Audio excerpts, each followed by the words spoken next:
Bismillahirrahmanirrahim. Assalamualaikum warahmatullahi wabarakatuh.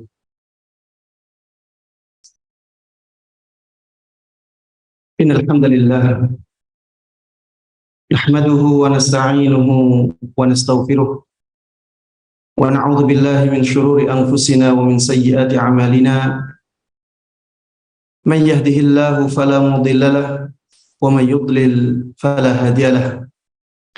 وأشهد أن لا إله إلا الله وحده لا شريك له وأشهد أن محمدا عبده ورسوله يا أيها الذين آمنوا اتقوا الله حق تقاته ولا تموتن إلا وأنتم مسلمون.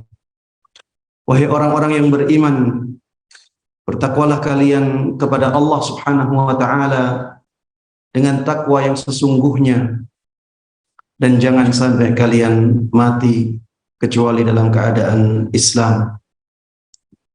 Amma ba'd, fa inna asdaqal hadithi kitabullah. Sesungguhnya perkataan yang paling benar adalah kitabullah. Wa khairal hadyi hadyu Muhammadin sallallahu alaihi wasallam. Dan petunjuk yang paling baik adalah petunjuk Muhammad sallallahu alaihi wasallam. Wa syarrul umuri muhdatsatuha. Perkara yang paling buruk adalah perkara yang diada-adakan di dalam agama. Fa inna kulla muhdatsatin bid'ah. Karena sesungguhnya semua perkara yang diada-adakan dalam agama adalah kebid'ahan. Wa kulla bid'atin dhalalah, dan semua kebid'ahan adalah kesesatan. Jemaah sekalian, kaum muslimin dan kaum muslimat rahimana wa rahmakumullah, alhamdulillah, segala puji hanya bagi Allah Subhanahu wa taala yang telah memudahkan untuk kita semuanya berkumpul di salah satu dari rumah Allah ini untuk tujuan yang mulia, yaitu menuntut ilmu agama. Mudah-mudahan majelis kita ini benar-benar kita dasari dengan keikhlasan, kita dasari dengan niat yang tulus hanya untuk mendapatkan pahala dari Allah Subhanahu wa taala. Dan mudah-mudahan dengan keikhlasan tersebut majelis ini benar-benar mendatangkan berkah untuk kita semuanya. Kita dapat pahala yang agung dari majelis ini dan dapat ilmu yang bermanfaat dan berkah untuk kita semuanya dan orang-orang yang ada di sekitar kita. Amin amin ya rabbal alamin. Salawat dan salam, keberkahan dan kenikmatan semoga selalu terlimpahkan dan tercurahkan kepada Nabi Agung Muhammad sallallahu alaihi wasallam. Begitu pula kepada seluruh keluarga beliau, seluruh sahabat beliau, dan seluruh kaum muslimin yang mengikuti beliau dan para sahabatnya dengan baik hingga hari akhir nanti. Ikhwati wa akhwati fillah, jamaah hadirin dan hadirat, a'azzallahu wa iyyakum. Tema kita pada kesempatan kali ini akan membahas tentang prinsip-prinsip dalam menghadapi musibah. Musibah merupakan sesuatu yang tidak bisa kita hindari dalam kehidupan ini. Musibah adalah suatu keniscayaan dan kita tidak mungkin bisa lari dari musibah. Allah Subhanahu wa taala di dalam Al-Qur'an mengatakan, laqad khalaqnal insana fi kabad. Kami benar-benar telah menciptakan manusia dalam keadaan berat.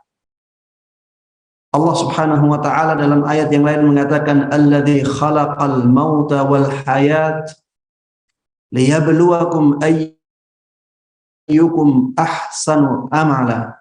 liyabluwakum ayyukum ahsanu amala. Dialah Allah Subhanahu wa taala yang telah menciptakan kematian dan kehidupan untuk memberikan ujian kepada kalian. Siapakah di antara kalian yang paling baik amalannya? Ini menunjukkan bahwa kita semuanya tidak mungkin bisa lari dari musibah. Di dalam ayat yang lain, Allah Subhanahu wa taala berfirman, "Walanabluwannakum bisyai'im minal khaufi wal ju' wa naqsim minal amwali wal anfusi wath thamarat." Kami benar-benar akan memberikan ujian kepada kalian. Apa bentuk ujiannya? Bermacam-macam. Disebutkan di sini bisyai'im minal khauf. Dengan ujian yang berupa ketakutan, kekhawatiran. Setiap dari kita pasti punya rasa ini, rasa takut, rasa khawatir. Banyak orang yang mengkhawatirkan masa depannya. Banyak orang yang takut dengan ancaman-ancaman yang diarahkan kepada dia. Banyak orang yang khawatir nanti ada gempa, khawatir nanti ada musibah, dan seterusnya.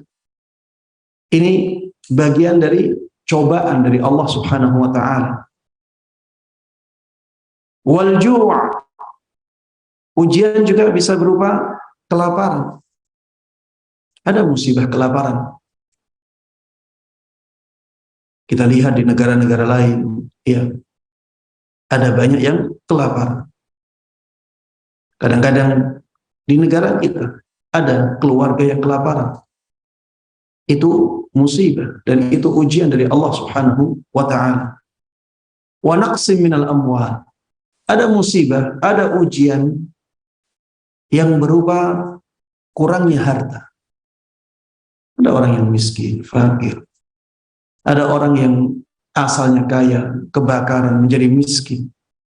Ada orang yang asalnya kaya raya, terjadi gempa, hartanya hilang semuanya. Ada orang yang kebanjiran, kena musibah, dan seterusnya.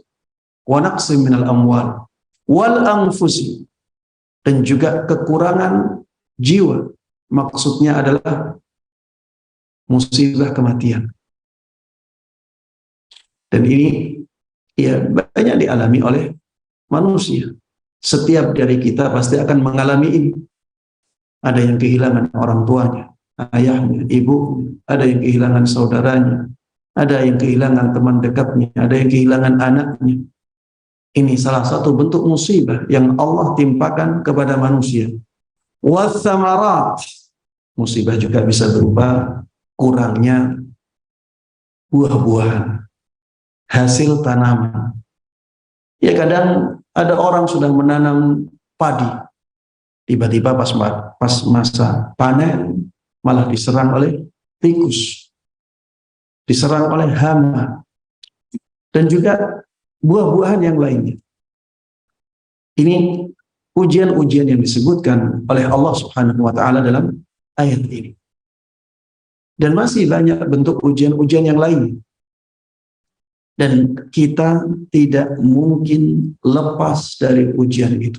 Kalau seandainya ada manusia yang bisa lari dan bisa lepas, bisa selamat dari ujian, maka orang-orang yang Allah cintai yang paling pantas untuk selamat dari ujian itu.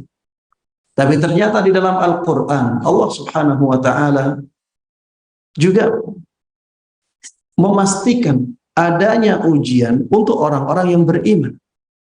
Allah katakan di dalam surat Al-Ankabut, ahasiban nas ayyutraku ayyaqulu amanna wa hum la yuftanun. Apakah manusia mengira bahwa mereka akan dibiarkan begitu saja oleh Allah Subhanahu wa ta'ala untuk berkata beriman, kami beriman, dan mereka tidak diuji? Orang yang beriman pun akan diuji oleh Allah Subhanahu wa ta'ala, padahal Allah mencintai orang yang beriman. Walaqad fatanna alladhina min qablihim fala ya'lamanna Allahu alladhina sadaqu wa la ya'lamanna al-kadhibin. kami dahulu telah memberikan ujian, telah memberikan cobaan. Walaqad fatanna alladziina min qablihim, kepada orang-orang yang sebelum mereka, sehingga Allah tahu siapa yang jujur dalam keimanannya, siapa yang main-main saja dengan keimanan.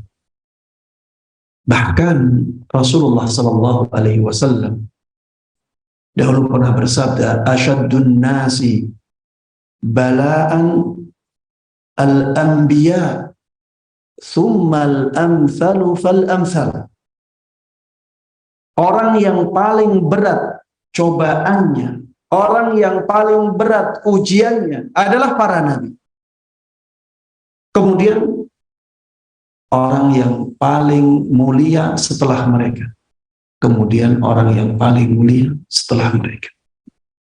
Jamaah sekalian rahimana wa rahimakumullah, intinya ujian itu adalah sebuah keniscayaan. Dan Islam memerintahkan kepada kita untuk bisa menghadapi ujian ini dengan baik. Memang musibah itu akan menjadikan hati kita menjadi bersedih. Musibah pasti menjadikan seseorang bersedih. Dan bersedih itu fitrah manusia ketika ada musibah. Makanya bersedih ketika ada musibah itu tidak dilarang. Tidak ada larangan untuk bersedih ketika ada musibah. Islam pun tidak melarang. Karena Islam itu selalu selaras dengan fitrah manusia. Rasulullah SAW diuji dengan meninggalnya anak laki-lakinya yang bernama siapa? Ibrahim. Dan ketika itu beliau mengatakan, wa inna bi firaqika ya Ibrahim la mahzunun. Beliau mengatakan, sungguh dengan perpisahanmu wahai Ibrahim, kita benar-benar bersedih. Jadi Rasulullah SAW juga bersedih ketika ada musibah menimpa beliau. Ketika paman beliau meninggal, Hamzah ibn Abdul Muttalib, yang mendapatkan julukan Asadullah, singanya Allah Subhanahu wa taala, Rasulullah sangat bersedih sekali. Rasulullah sangat bersedih sekali ketika itu. Sampai-sampai beliau tidak bisa melupakan orang yang membunuhnya. Orang yang membunuhnya namanya siapa? Wahsy. Ketika Wahsy masuk Islam, Rasulullah SAW mengatakan kepadanya, kalau engkau bisa tidak menampakkan wajahmu di hadapanku, lakukanlah. Ini menunjukkan betapa sedihnya Rasulullah SAW ketika paman beliau Hamzah ibn Abdul Muttalib radhiyallahu taala anhu meninggal. Intinya kesedihan itu sesuatu yang wajar. Islam tidak melarang kita bersedih. Yang dilarang oleh Islam adalah kesedihan yang berlebihan. Kalau sudah berlebihan, ini yang dilarang oleh Islam. Kenapa? Karena kesedihan yang berlebihan ini akan mengantarkan seseorang kepada hal-hal yang bertentangan dengan syariat. Makanya Rasulullah SAW dahulu telah bersabda, "Laisa minna man laqamal khudud wa syaqqal juyub wa da'a bid'awal jahiliyah." Bukan termasuk golongan kami orang yang memukul-mukul pipinya kena musibah, dia pukul-pukul wajahnya, dia pukul-pukul pipinya. Wa syaqqal juyub, dan orang yang merobek-robek pakaiannya ketika ada musibah. Ada orang yang demikian tidak? Dia sudah terlanjur dan terlalu bersedih, berlebihan sampai seperti ini.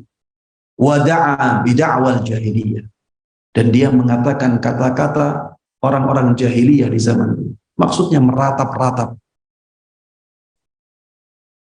Ini bukan dari golongan Nabi Muhammad SAW. Dan ini menunjukkan bahwa amalan ini adalah amalan atau dosa besar. Ya. Ini adalah dosa besar. Karena Rasulullah katakan, laisa minna. Bukan termasuk dari golongan kami. Kata para ulama, kalau ada redaksi yang seperti ini menunjukkan bahwa yang disebutkan setelahnya adalah dosa besar. Yang meratap-ratap karena musibah, dosa besar. Merobek-robek baju karena musibah, dosa besar. Memukul-mukul wajah karena musibah merupakan dosa besar. Agar tidak sampai pada tindakan ini, maka jangan berlebihan ketika ada musibah. Islam menginginkan kita menjadi manusia-manusia yang tegar, manusia-manusia yang kuat ketika terjadi musibah. Ketika kita ditimpa oleh musibah, kita diinginkan oleh Islam untuk tegar. Makanya jemaah sekalian rahimana rahimakumullah, pelajarilah prinsip-prinsip yang menjadikan kita tegar menghadapi musibah-musibah ini. Jadilah orang yang diinginkan oleh Islam yang kuat jiwanya. Rasulullah SAW mengatakan, al-mu'minul qawi khairun wa ahabbu ilallahi minal mu'minid dha'if. Seorang mukmin yang kuat itu lebih baik dan lebih dicintai oleh Allah Subhanahu wa taala melebihi seorang mukmin yang lemah. Para ulama ketika membahas tentang hadis ini, mereka mengatakan yang dimaksud dengan seorang mukmin yang kuat ini adalah seorang mukmin yang kuat jiwanya. Seorang mukmin yang kuat jiwanya. Itu lebih baik dan lebih dicintai oleh Allah Subhanahu wa taala melebihi seorang mukmin yang lemah jiwanya. Wa fi kullin khair, walaupun pada semua kaum mukminin ada kebaikan. Ini menunjukkan bahwa kita diperintahkan untuk menguatkan jiwa kita, terutama ketika ada musibah-musibah yang menimpa kita. Jemaah sekalian rahimana rahimakumullah, kalau kita melihat keadaan manusia, ya, ada orang-orang yang tidak sabar menghadapi musibah. Akhirnya ada yang bunuh diri, ya. Ada yang stres menjadi gila. Ada yang menghinakan dirinya dengan kemaksiatan-kemaksiatan. Ya. Kena musibah. Akhirnya mabuk-mabukan. Subhanallah, ya, di sebagian daerah ada kebiasaan seperti itu. Jadi adat kebiasaan mereka. Saya tidak sebutkan daerahnya, tapi ada, ya, di sebuah daerah kalau orang tuanya meninggal, di rumah itu ada acara minum-minuman keras dalam beberapa hari. Ya mungkin untuk menghilangkan kesedihan itu. Ya ini malah jadi terhina. Orang-orang yang seperti ini itu seperti orang yang sudah jatuh ketimpa apa? Tangga. Jadi sudah kena musibah, malah dia menimpakan musibah yang lain untuk dirinya. Dan musibah yang mereka lakukan itu musibah yang lebih besar. Ya, kemaksiatan, dosa besar. Ya. Jemaah sekalian rahimani rahimakumullah, jangan sampai kita seperti mereka. Musibah itu tidak ada jalan yang baik untuk menghadapinya kecuali satu. Yaitu apa? Bersabar. Ini yang disebutkan di dalam Al-Quran. Tidak ada jalan lain menghadapi musibah yang baik kecuali ini. Wa basyiris sabirin. Setelah Allah menyebutkan ujian-ujian yang beraneka ragam lagi, yang beraneka ragam tadi, Allah katakan wa basyiris sabirin. Berikanlah kabar gembira kepada orang yang bersabar. Karena tidak ada jalan lain menghadapi musibah kecuali dengan bersabar ini. Siapakah orang yang bersabar? Alladzina idza asabatuhum musibah qalu inna lillahi wa inna ilaihi raji'un. Yaitu orang yang ketika mendapatkan musibah mereka mengatakan inna lillahi wa inna ilaihi raji'un. Sesungguhnya kami milik Allah. Sesungguhnya kami milik Allah dan sesungguhnya kepadanya kami akan dikembalikan. Jemaah sekalian rahiman rahimakumullah, bagaimana kita bersabar? Bagaimana kita bersabar? Di antara usaha kita agar bisa bersabar dalam menghadapi musibah, ya, dengan mengetahui prinsip-prinsip dalam menghadapi musibah. Baik. Prinsip yang pertama yang bisa kita gunakan untuk menghadapi musibah dengan baik adalah prinsip bahwa musibah selain dalam agama adalah musibah yang kecil. Pegang teguh prinsip ini. Musibah selain dalam agama adalah musibah yang kecil. Musibah misalnya hilangnya harta, musibah ditipu orang lain, musibah hilangnya nyawa, dan musibah-musibah duniawi yang lainnya. Itu semuanya adalah musibah yang kecil. Karena bukan musibah dalam agama. Kenapa kita katakan musibah itu musibah yang kecil?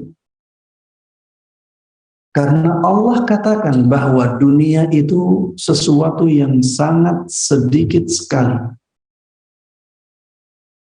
Allah katakan tentang dunia ini mata'un qalil. Dunia itu bekal yang sedikit. Dunia itu bekal yang sedikit. Sudah dikatakan bekal, masih diberikan sifat sedikit. Bekal orang yang melakukan perjalanan, apakah bisa banyak? Kita katakan tidak. Biasanya yang dibawa oleh orang yang melakukan perjalanan jauh, ya sedikit. Itulah bekal mereka. Sudah sedikit, masih ditambahi sifat sedikit. Mata'un qalil. Berarti dunia ini adalah sesuatu yang sangat sedikit sekali. Bahkan Rasulullah SAW dengan tegas menyabdakan, "Lau kanatid dunya ta'dilu 'indallahi janaha ba'udah, ma saqa kafiran minha syarbatama." Seandainya dunia seisinya ini di sisi Allah Subhanahu wa taala sebanding dengan satu sayap nyamuk, maka Allah Subhanahu wa ta'ala tidak akan memberikan kepada orang kafir satu teguk minuman. Allah tidak akan memberikan dunia ini kepada orang kafir satu teguk minuman kalau dunia ini sebanding dengan sayapnya. Itu menunjukkan bahwa dunia seisinya ini di sisi Allah Subhanahu wa ta'ala tidak sebanding dengan satu sayapnya. Jemaah sekalian rahiman rahmatullah, ini menunjukkan betapa sedikitnya dunia. Makanya kalau kita diuji oleh Allah Subhanahu wa ta'ala dengan hilangnya harta, dengan kekurangan harta, lihatlah bahwa itu adalah ujian yang kecil. Itu adalah ujian yang kecil. Beda kalau ujiannya ujian agama. Jemaah sekalian rahiman rahmatullah, ini ujian besar. Kalau ujiannya diuji menjadi seorang ahli bid'ah, ini ujian besar. Karena ahli bid'ah itu sangat sulit untuk bertaubat kepada Allah Subhanahu wa taala. Bagaimana dia akan bertaubat dari kesalahan-kesalahannya sedangkan dia mengira bahwa itu amal kebaikan yang sangat mulia? Ini ujian yang sangat luar biasa, besar. Orang ada yang diuji dengan senang melakukan kesyirikan-kesyirikan. Ini ujian besar. Kenapa? Karena kesyirikan-kesyirikan itu bisa menghapuskan semua amal kebaikannya. Orang ada yang diuji dengan kemaksiatan-kemaksiatan. Ini ujian besar.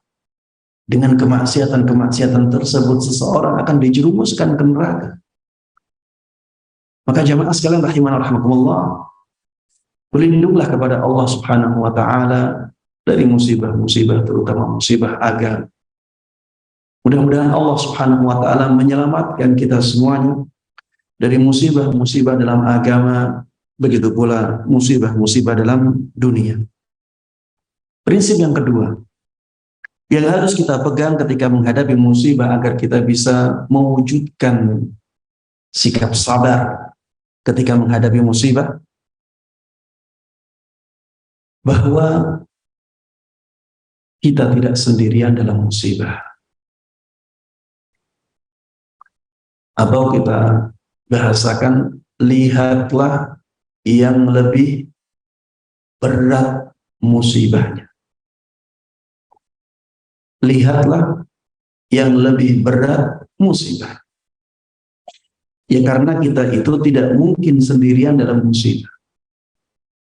Karena setiap dari kita pasti akan tertimpa musibah. Tidak mungkin. Kita hidup pasti ada musibah. Kita hidup di dunia. Yang dikatakan oleh Nabi kita Muhammad sallallahu alaihi wasallam, ad-dunya sijnul mu'min wa jannatul kafir.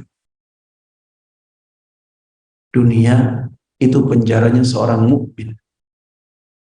Dan dia surganya orang kafir. Itulah dunia. Yang dikatakan penjara berarti ada kesusahan-kesusahan di dalam, ada ujian-ujian di dalam. Maka lihatlah orang-orang yang musibahnya lebih berat dari kita. Kalau misalnya kita kecurian barang berharga, misalnya harganya sampai 1 M, lihatlah di sana ada orang yang kebakaran, semua harta kekayaannya ludes dalam sekejap. Dengan melihat orang yang musibahnya lebih berat, maka musibah kita menjadi kelihatan lebih kecil, lebih ringan. Ya. Kalau misalnya kita sakit, ya, kita sakit yang sangat parah, lihatlah di sana ada orang yang lebih parah dari kita, bahkan sudah merasakan sakitnya dalam waktu yang sangat lama. Kita mungkin baru beberapa hari sakit, ya, kita bisa melihat yang lebih berat daripada kita. Dengan seperti itu kita akan mudah dalam menghadapi musibah. Kalau kita ingin melihat ya musibah yang lebih berat dari kita, ya kita bisa melihat Nabi kita Muhammad sallallahu alaihi wasallam. Beliau musibahnya, ujiannya sangat banyak dan sangat berat. Makanya beliau katakan asyaddun nasi bala'an al-anbiya. Manusia yang paling berat ujiannya adalah para nabi. Dan nabi yang paling mulia adalah Rasulullah sallallahu alaihi wasallam. Makanya ujian nabi yang paling berat itu ujian yang ada pada Rasulullah sallallahu alaihi wasallam. Lihat kisah hidupnya Rasulullah sallallahu alaihi wasallam. Bagaimana perjuangan. Ada banyak sekali musibah yang menimpa beliau. Beliau dilahirkan dalam keadaan tanpa ayah. Kemudian setelah itu ketika masih kecil juga ibunya sudah meninggal. Kemudian setelah itu dirawat oleh kakeknya. Kakeknya juga setelah itu meninggal. Kemudian setelah itu diperhatikan oleh pamannya, Abu Thalib. Tapi keadaan dakwah beliau juga tidak lancar-lancar saja. Banyak hambatan, banyak rintangan. Dibuli dengan bulian-bulian yang sangat luar biasa, ya. Beratnya. Beliau dijuluki sebagai tukang sihir, tukang dusta, tukang ngarang-ngarang kitab, ya. Nyontek kitabnya orang-orang terdahulu. Beliau dijuluki sebagai orang gila, ya. Sampai banyak sekali ayat-ayat di dalam Al-Quran yang menafikan kegilaan beliau, untuk membantah tuduhan-tuduhan dari mereka yang mengatakan bahwa beliau itu gila. Beliau bersama para sahabatnya diboikot dalam waktu yang lama. Tidak boleh jual beli, tidak boleh sapa menyapa, dan dalam waktu yang lama, jemaah. Kehilangan paman beliau, Abu Thalib, kemudian kehilangan Khadijah, istri beliau yang paling beliau cintai. Setelah itu pernah, sebelumnya beliau pernah dilempari dengan batu padahal sudah berjalan jauh ke negeri Taif.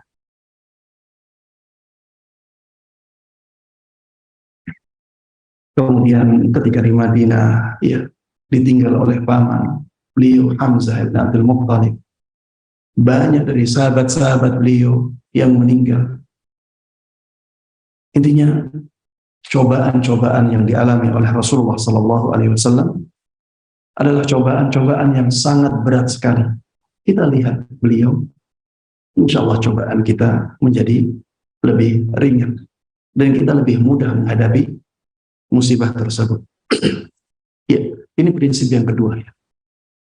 Prinsip yang kedua adalah lihatlah orang yang lebih berat musibahnya. Lihatlah orang yang lebih berat musibahnya. Dengan begitu kita akan lebih menghargai nikmat yang masih Allah berikan kepada kita walaupun kita sedang mendapatkan musibah.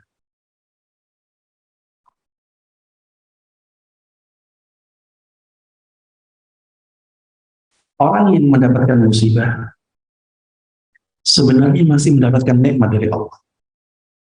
Bahkan ketika dia mendapatkan musibah itu, apabila dibandingkan antara nikmat Allah dan musibahnya, itu sebenarnya lebih banyak nikmatnya. Lebih banyak nikmatnya. Seperti misalnya ya, kalau ada orang kehilangan anaknya. Ketika dia kehilangan anaknya, bukankah masih banyak nikmat Allah yang ada pada dia? Masih diberikan kesehatan, masih diberikan keimanan, masih diberikan Islam, ya, masih diberikan harta, masih diberikan yang lain. Dan kalau dibandingkan antara nikmat yang Allah titipkan kepada dia dengan nikmat yang Allah ambil dari dia, sebenarnya lebih banyak yang masih dititipkan oleh Allah Subhanahu wa taala kepada dia. Baik. Selanjutnya jemaah sekalian rahimanallah, prinsip yang ketiga yang bisa kita gunakan untuk menghadapi musibah adalah bahwa di setiap musibah pasti ada hikmah. Musibah-musibah yang Allah berikan kepada kita pasti menyimpan hikmah. Tidak mungkin Allah Subhanahu wa taala hanya menginginkan keburukan dari musibah itu. Ini tidak mungkin. Kenapa? Karena Allah itu maha penyayang. Allah itu maha pengasih. Bahkan kasih sayang Allah subhanahu wa ta'ala kepada makhluknya itu melebihi kasih sayang seorang ibu kepada bayinya. Sehingga tidak mungkin Allah menimpakan musibah kepada kita murni untuk menyiksa kita misalnya, atau menghukum kita, atau memberatkan kita. Tidak mungkin. Pasti ada sisi-sisi baik di balik musibah itu yang diinginkan oleh Allah subhanahu wa ta'ala. Makanya ia pegang prinsip ini. Allah kasih musibah saat ini pasti ada hikmahnya.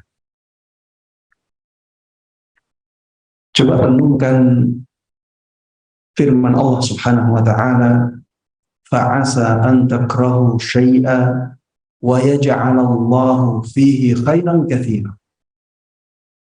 Bisa jadi kalian membenci sesuatu padahal Allah subhanahu wa ta'ala mendatangkan banyak kebaikan dengan sesuatu itu.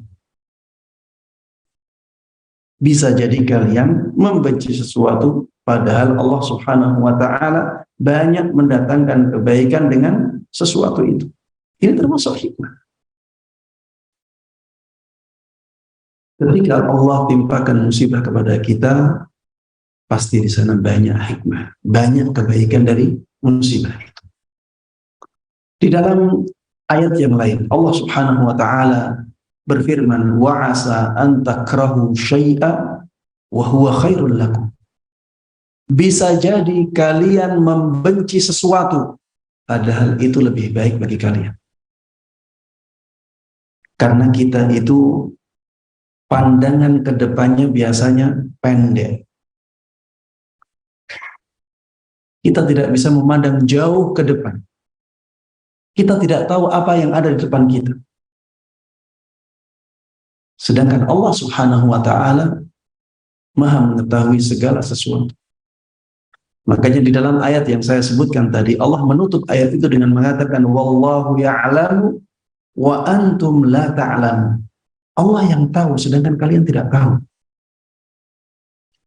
Maka ketika ada musibah menimpa kita, ya ingatlah bahwa setiap musibah ada hikmah. Setiap musibah ada hikmah. Seringkali jamaah sekalian rahimahullah, kita tahu hikmahnya setelah bertahun-tahun musibah itu datang. Setelah bertahun-tahun musibah datang, baru tahu hikmahnya.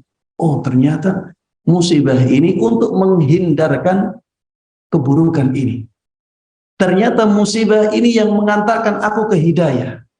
Ternyata musibah ini yang mendatangkan kebaikan ini. Kita baru tahu. Jemaah sekalian rahimanallah, ya sebagai contoh ya. Kemarin saya ke Cianjur. Di tempat lokasi gempa. Di situ ada pondok. Pondok yang dirintis oleh beberapa gelintir orang dengan fasilitas yang sederhana rumah. Rumah disulap jadi asrama. Jadi pondok. Dan itu dimulai saat pandemi. Jadi belum lama pondok. Kemudian terjadilah gempa yang kemarin. Hancur rumahnya. Rumahnya hancur. Tapi apa yang terjadi setelah itu? Yang terjadi setelah itu, malah Allah subhanahu wa ta'ala mendatangkan ustadz ke tempat itu. Kemudian ustadz itu menjadi terdorong untuk membantunya. Akhirnya datang donasi yang besar ke pondok itu. Bahkan akhirnya mendapatkan bantuan wakaf tanah yang berlipat-lipat dari yang semula. Sudah dapat banyak bantuan donasi, dapat wakaf tanah, dan seterusnya. Orang yang berjuang di situ, salah satu ustadznya, menceritakan kepada saya dengan menangis. Dia sampai mengatakan, Ustaz, Saking banyaknya nikmat Allah Subhanahu wa taala yang datang saat ini, apakah ini akan mengganggu pahala saya nanti di akhirat, Ustaz, dengan adanya musibah? Subhanallah. Ya.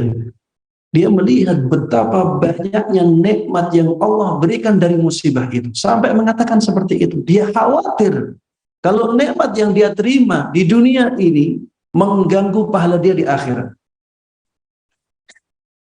Ini termasuk ya contoh, ya salah satu contoh bahwa seringkali musibah itu mendatangkan lebih banyak kebaikan. Ya makanya peganglah prinsip ini agar ketika musibah datang, ya kita bisa tegar dalam menghadapinya. Prinsip yang keempat yang bisa kita pegang ya ketika kita ditimpa oleh musibah, ya ingatlah bahwa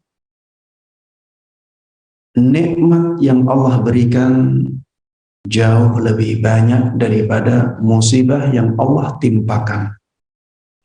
Prinsip ini harus kita pegang. Nikmat yang Allah berikan itu jauh lebih banyak daripada musibah yang Allah timpakan kepada kita. Silahkan dihitung nikmat Allah yang Allah berikan kepada kita. Kita tidak akan mampu menghitung. Wa in ta'uddu ni'matallahi la tuhsuha. Apabila kalian berusaha menghitung semua nikmat Allah, kalian tidak akan mampu melakukan. Tidak akan mampu kalian melakukan itu. Sedangkan musibah itu jauh lebih sedikit. Di dalam ayat wa ma asabakum min musibatin fabima kasabat aydikum wa ya'fu an katsir, di dalam ayat ini terdapat petunjuk bahwa musibah itu sedikit kalau dibandingkan dengan nikmat Allah. Allah katakan di dalam ayat ini, musibah apapun yang menimpa kalian itu karena dosa kalian, padahal Allah Subhanahu wa taala sudah banyak memberikan maaf kepada kalian. Allah sudah banyak memberikan maaf kepada kalian. Jadi tidak semua dosa kita mendatangkan musibah dari Allah Subhanahu wa taala. Ada dosa-dosa yang diampuni oleh Allah Subhanahu wa taala. Tapi ada dosa yang mendatangkan musibah.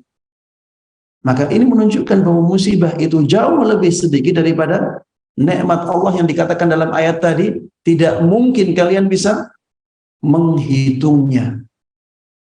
Di dalam ayat ini, musibah itu datangnya karena sebagian dosa kalian.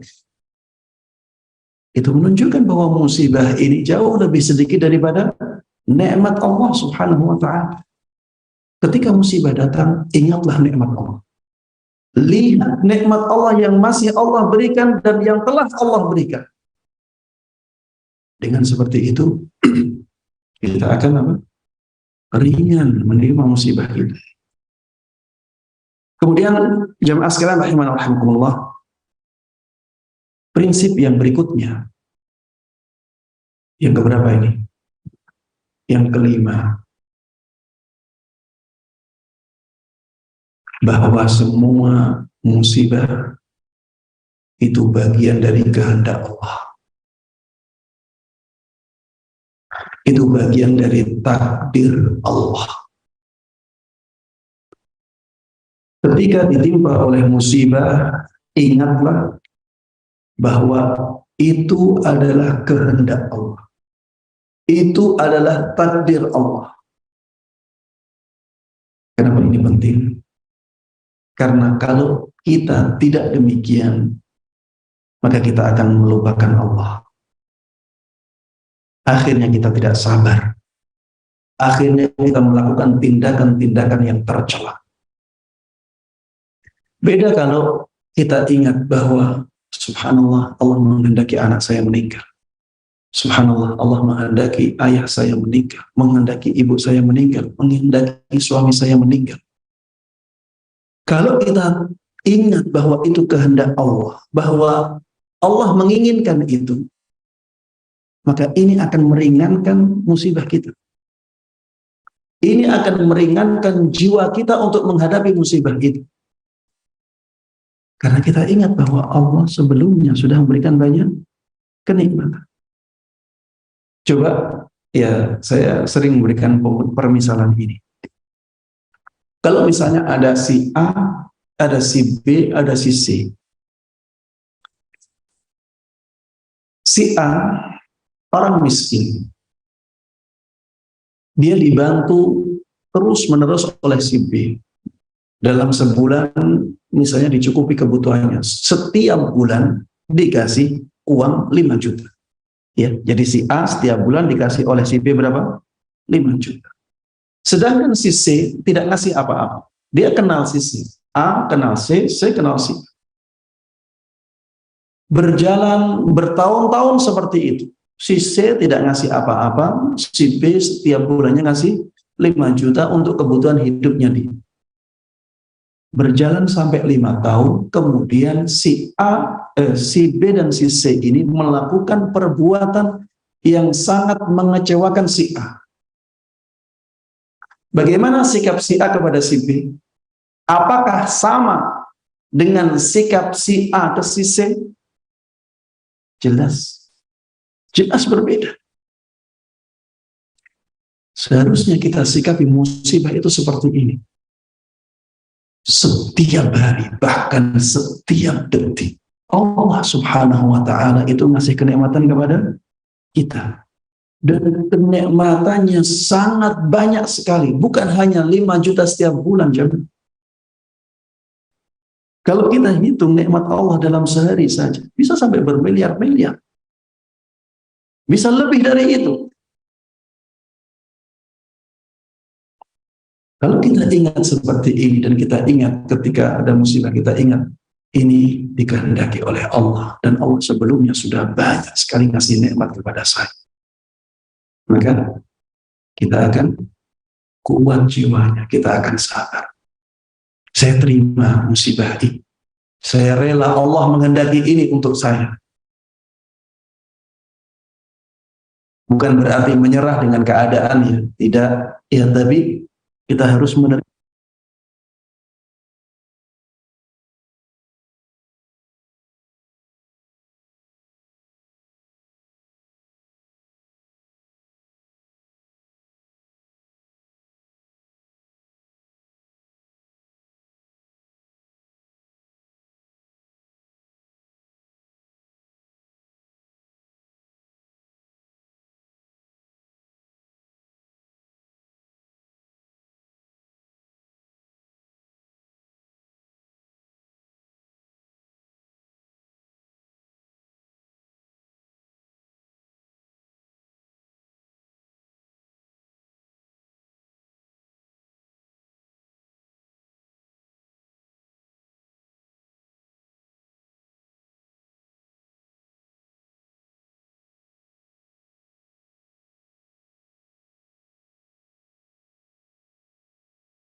Alladzi amil. Jadi kerusakan yang ada di darat dan di laut itu karena ulah tangan manusia. Karena kesalahan-kesalahan manusia. Karena kesalahan-kesalahan ini Allah timpakan kerusakan. Ini musibah. Apa tujuannya Allah menimpakan musibah ini?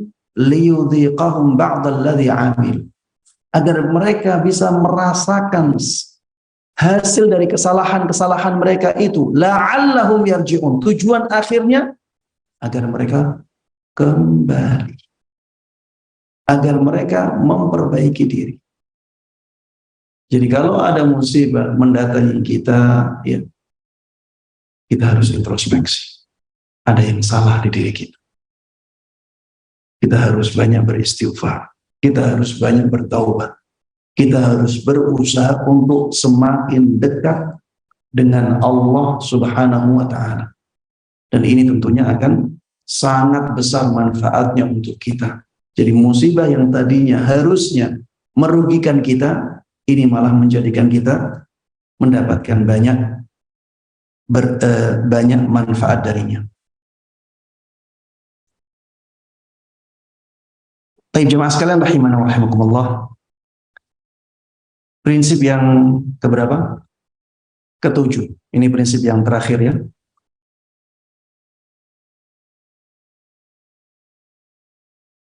Prinsip yang terakhir untuk menghadapi musibah adalah bahwa doa adalah senjata yang sangat ampuh bagi seorang mukmin. Doa adalah senjata yang sangat ampuh bagi seorang mukmin. Ketika datang musibah kepada kita, ingatlah prinsip ini. Hadapi dengan berdoa kepada Allah Subhanahu wa Ta'ala. Karena tidak ada yang lebih kuat daripada Allah. Tidak ada yang lebih kuat daripada Allah Subhanahu wa Ta'ala. Rasulullah Sallallahu Alaihi Wasallam dahulu ketika terganggu pikirannya, apa yang beliau lakukan? Beliau sholat. Sholat. Berdoa, meminta kepada Allah Subhanahu wa Ta'ala dalam sholat tersebut. Karena idza hazabahu amrun qama ila shalah. Dalam sebuah hadis disebutkan seperti itu. Kalau ada sesuatu yang mengganggu hati Rasulullah Sallallahu Alaihi Wasallam, beliau berdiri untuk sholat, menghadap kepada Allah Subhanahu Wa Taala. Rasulullah Sallallahu Alaihi Wasallam ya ketika perang Badar, beliau berdoa dengan doa yang sangat panjang sekali. Sampai-sampai beliau ya jatuh ridanya. Ya beliau punya rida. Rida itu bukan seperti yang dipakai oleh orang-orang saat ini ya, yang diselempangkan di pundak. Tidak seperti itu. Rida itu seperti pakaian bagian atasnya orang yang ihram. Jadi Rasulullah SAW dahulu ya di antara bentuk pakaiannya seperti itu. Saking lamanya Rasulullah SAW berdoa dan beliau mengangkat tangannya dengan sangat tinggi, akhirnya ridanya ini jatuh. Dan beliau tidak pedulikan ridanya jatuh, masih tetap berdoa. Agar apa? Agar pasukannya dimenangkan oleh Allah Subhanahu wa Ta'ala. Beliau juga mengatakan di dalam doanya, ya Allah, apabila pasukanku ini engkau binasakan, engkau tidak disembah lagi di bumi ini. Saking kuatnya doanya Rasulullah Sallallahu Alaihi Wasallam. Ya intinya, jemaah sekalian rahimana wa rahimakumullah, ketika ada musibah, ketika itu kebutuhan kita kepada doa itu sangat-sangat kuat sekali. Makanya ketika datang musibah, kembalilah kepada Allah. Banyak berdoa kepada Allah Subhanahu wa Ta'ala agar Allah mengangkat musibah itu, agar Allah memperbaiki keadaan itu, agar Allah Subhanahu wa Ta'ala menggantinya dengan yang lebih baik. Dengan banyak berdoa kepada Allah Subhanahu wa Ta'ala, maka Allah Subhanahu wa Ta'ala akan mengijabahi doa-doa kita. Dan musibah menjadi semakin ringan untuk kita hadapi. Baik jemaah sekalian rahimanallah, ini yang bisa saya sampaikan dalam kesempatan kali ini. Mudah-mudahan bermanfaat dan Allah berkahi. 7 prinsip yang harus kita pegang erat agar kita bisa menghadapi musibah dengan baik. Baik, wallahu ta'ala alam, wa sallallahu wa sallam wa baraka ala nabiyyina Muhammadin wa ala alihi wa sahbihi wa man tabi'ahum bi ihsanin ila yaumiddin. Walhamdulillahi rabbil alamin.